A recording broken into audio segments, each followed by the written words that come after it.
money that we spend on spaceflight and the return that we get for a dollar. We have all sorts of great examples of that. The Canadarm is a great example. I'll do a quick summary. In the early 60s, Canada, we were the third nation on Earth in space with a satellite called Alouette. On it, it had this little tiny primitive arm called STEM. Because of that, a company was formed named SPAR, Special Projects and Research. SPAR was invited in 1974 to build the Canadarm for the Space Shuttle. They built the Canadarm for the shuttle. It did all those miraculous things, launching the Hubble telescope. That got our first invitation to have Canadian astronauts. That's why Marc Garneau and Roberta Bondar and everybody flew. And then that got us the invitation to build the arm for the space station.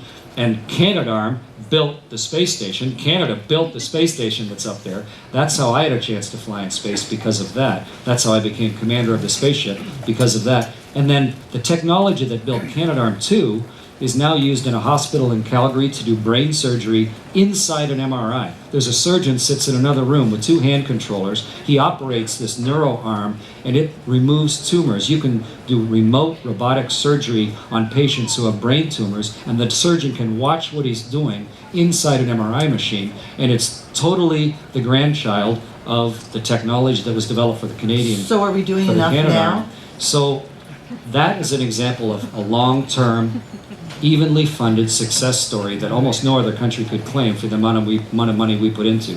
And Canada is right now looking at what is the next Canadarm.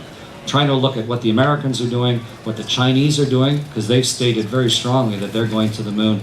And the new president of the Canadian Space Agency has been to China to talk with them. He's working really hard. We could always use more money.